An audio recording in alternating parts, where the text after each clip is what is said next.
1500 شمسی سال کی دوری پر کوئی نہ کوئی رہتا ہے، کوئی نہ کوئی ہے جو مسلسل ہم سے رابطے کی کوشش کر رہا ہے، اور ہم اگلے 30 سال میں اس مخلوق تک پہنچ جائیں گے۔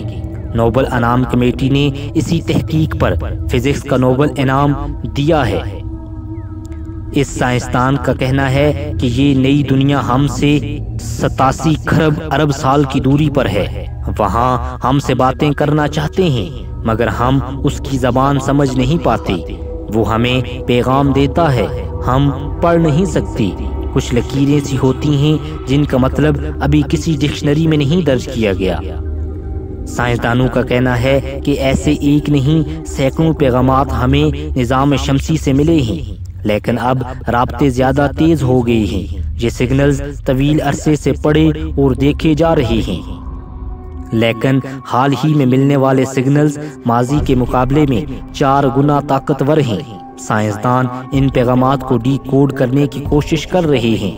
جس روز یہ پیغامات ڈی کوڈ ہو گئے، یعنی ان کو پڑھ لیا گیا، سمجھ لیں کہ سائنسدان اس اندیکھی مخلوق تک پہنچ جائیں گے اور اس مخلوق کا راز بھی کھل جائے گا۔ ستاروں کے راز جاننا اور ان پر سے پردے اٹھانا ماہرین فزکس کا کام ہے۔ گزشتہ 20 برسوں سے سائنس کی دنیا کا سب سے بڑا موضوع کائنات اور اس میں موجود عناصر ہیں۔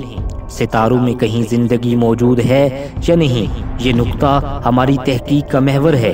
نوبل انعام کمیٹی اس قسم کی دریافتوں کو بھی اہمیت دینے لگی ہے تاکہ کائنات کے راز ہم پر بھی آشکار ہو سکیں۔ 7 جون 2018 کی بات ہے۔ یہ وہ دن تھا جب ناسا نے اعلان کیا کہ سیارہ مریخ پر موجود میتھین گیسوں کی مقدار میں تیزی سے تبدیلی ہو رہی ہے۔ زمانہ قدیم میں مریخ پر پانی کی مقدار زیادہ ہوا کرتی تھی، مگر اب یہ پانی کم ہو گیا ہے۔ ماہرین حیران تھے کہ ایسا کیوں ہو رہا ہے، کون سی طاقت مریخ کی اندرونی ساخت میں تبدیلیاں لا رہی ہے۔ اس سے انہوں نے یہ اندازہ لگایا کہ شاید کوئی رہتا ہے، کسی نہ قسم کی حیاتیاتی زندگی ہوگی جس کی وجہ سے میتھین گیس کی مقدار بدل رہی ہے۔ ہو سکتا ہے یہ بڑی حیات نہ ہو جیسا کہ انسان، شیر، ہاتھی، لیکن مائکرو جراثیموں کی موجودگی کا امکان ہے۔ وہاں پائی جانے والی زندگی فائدہ مند یا نقصان دہ جراثیموں جیسی بھی ہو سکتی ہے۔ محققین نے اس قسم کی زندگی کو آسٹرو بایولوجی کا نام دیا، وہ اسے آسمانی زندگی بھی کہتے ہیں۔ محققین کے مطابق وہاں کا ماحول ایسی ننھی حیات کے لیے سازگار ہے، وہاں ہاتھی اور گینڈے نہیں مل رہے۔ اس کے ساتھ ہی ناسا نے یہ بھی کہہ دیا کہ حیات کے لیے موزوں ماحول کے ہونے کا مطلب ہرگز نہیں کہ حیات بھی لازمی طور پر موجود ہوں۔ وہاں زندگی کی اسباب موجود ہیں مگر زندگی کا سراغ نہیں ملا۔ اب حال ہی میں فزکس کا سب سے بڑا انعام کائنات میں مخلوق کی موجودگی کی باتیں کرنے والے 3 سائنسدانوں کے نام کر دیا گیا۔ سویڈن کے نوبل انعام کمیٹی نے آسمانی مخلوق پر ایمان لاتے ہوئے نوبل انعام ان 3 سائنسدانوں کے نام کر دیا جنہوں نے کہا کہ اگلے 30 برسوں میں ہم آسمان میں کہیں رہنے والی مخلوق تک پہنچ جائیں گے۔ خلا میں کہیں نہ کہیں کوئی اور حیات دریافت ہو جائے گی۔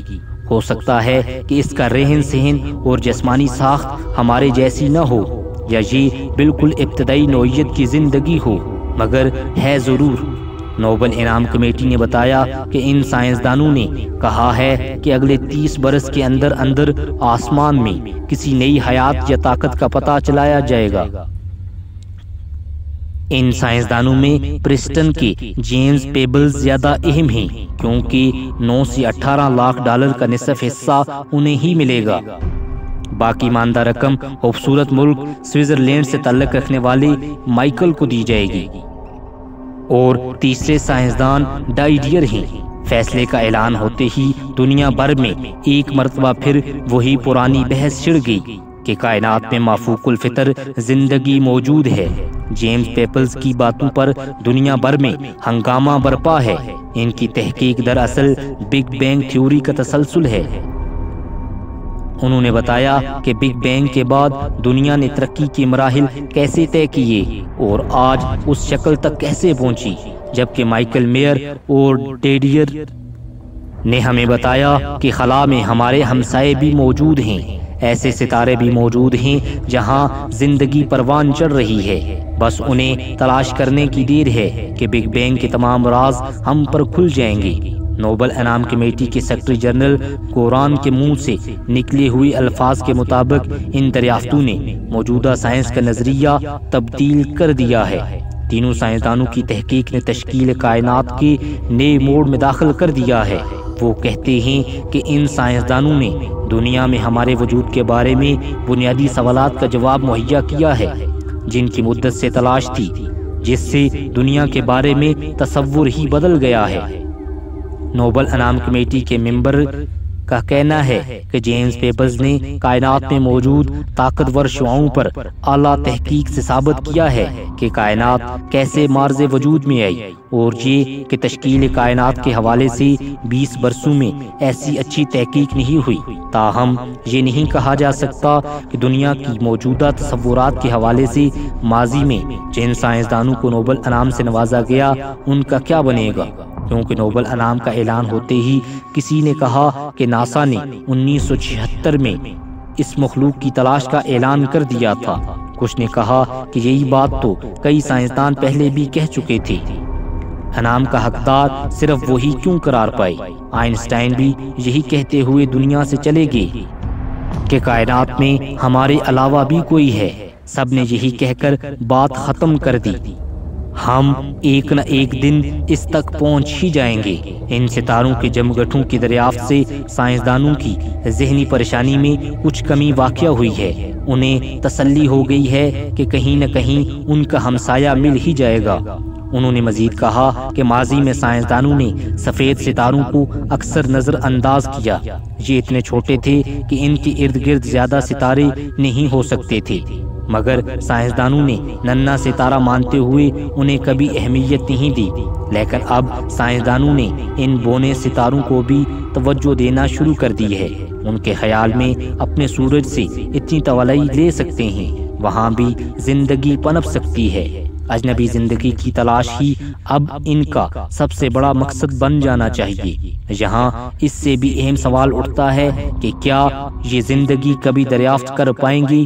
کیا ہمارے پاس اتنے وسائل ہیں کہ ہم خلا کے اندر دور تک جھانک سکیں؟ اس کا جواب بہرحال ابھی دینا مشکل ہے۔ دن کی بہترین ویڈیو دیکھنے کے لیے آپ ہمارے چینل کو سبسکرائب کریں، کیونکہ ہم روزانہ آپ کے لیے ایک نئے ٹاپک پر ایک نئی ویڈیو لاتے ہیں۔ امید کرتا ہوں آپ کو ہماری آج کی ویڈیو پسند آئی ہوگی۔ اگر ویڈیو پسند آئی تو ویڈیو کو لائک، شیئر اور چینل کو سبسکرائب کریں۔ آپ نے اپنا قیمتی وقت نکال کر ہماری ویڈیو دیکھی، ہم آپ کا بہت شکریہ ادا کرتے ہیں۔